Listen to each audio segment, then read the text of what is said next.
Sometimes the darkest truths are hidden in plain sight. Welcome to Crime Bites. I'm your host, Carrie Drobin, former prosecutor, capital defense attorney, and award-winning true crime author, with a new book on the way called The Devil's Playground: Surviving the Psychopath.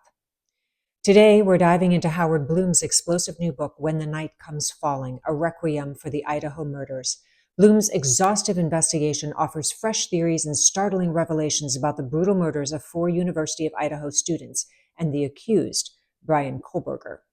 Bloom suggests that the primary target of this horrific crime may have been Maddie Mogen.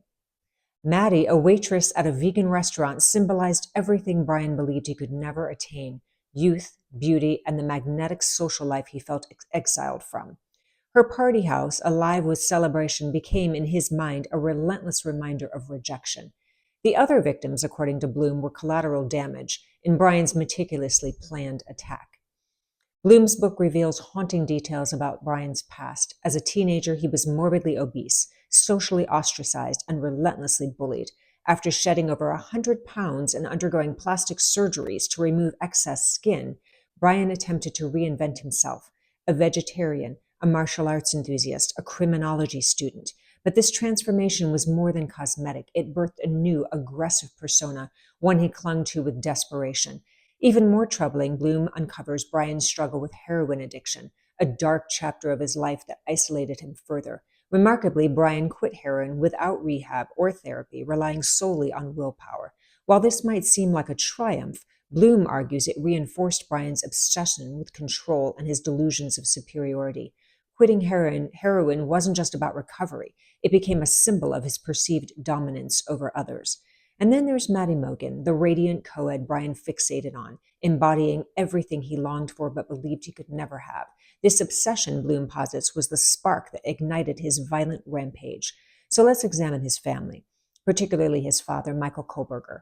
To Michael, Brian's academic success, pursuing a doctorate, must have seemed like proof that his son had left his demons behind. But beneath that pride lurked fear. Michael likely sensed the fragility of Brian's transformation, suspecting unresolved rage and pain beneath the polished surface. Bloom suggests that Michael's trip to Idaho to drive Brian home for Thanksgiving was motivated not just by concern for his son, but by fear. Parents in such situations often perform a kind of psychological damage control, rationalizing warning signs like erratic mood swings, cruelty to animals, fascination with violence, lack of empathy, obsessive behaviors, micro expressions of contempt or rage, clinging to successes and hoping against hope that their worst suspicions are wrong. Imagine sitting in the passenger seat of Brian's white Hyundai Elantra, retracing the steps of the murders with him. Michael might have already known the truth, that silence, his choice to accompany Brian despite his suspicions, reflects the heartbreaking position many parents of violent offenders face: a harrowing mix of love, fear, and denial. Consider the timeline. At 2:42 a.m., Brian's phone turns off. By 3:29 a.m., cameras capture his white sedan circling the crime scene. At 4:04 a.m., it stops. At 4:20 a.m., it speeds away. Remember, he's driven this 3 times, circling the house, driving the very car police are hunting. Brian interacts with officers, all while knowing what he's done. What demons must have haunted his father during that ride? Motive, while not a required element in criminal prosecutions, is often the thread that jurors cling to in order to make sense of senseless acts. In cases involving extreme violence like the Idaho murders, plausible motives often stem from deep-seated rage or an uncontrollable mania that drives the perpetrator beyond the bounds of reason.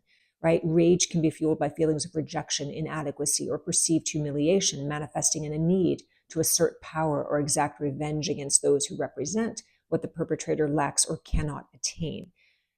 Mania, on the other hand, suggests a descent into chaos, a break from reality where the perpetrator's actions are governed by a consuming obsession or psychological fracture.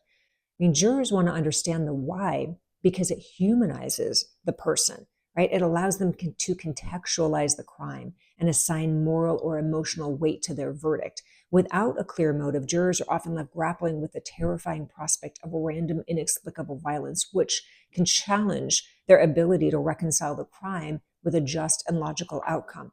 It's hard to accept the idea of a natural-born killer, a true psychopath. Now, as Brian awaits trial, postponed yet another year, the public watches his transformation again, from an unfeeling figure in an orange jumpsuit to a polished professional, right? Suits, ties, steepled hands signaling confidence. Perception becomes reality. Yet his defense attorney's body language reveals unease. Observers have noted her increased physical distance, her closed posture, and her angling away from Brian, as if shielding herself.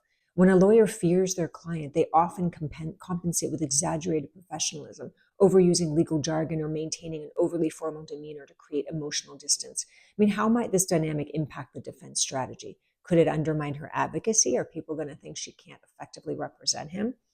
As always, thank you for listening to Crime Bites. Don't forget to subscribe and leave a review. And remember, the darkest truths often hide in plain sight. Until next time, stay vigilant, stay informed, and above all, stay safe.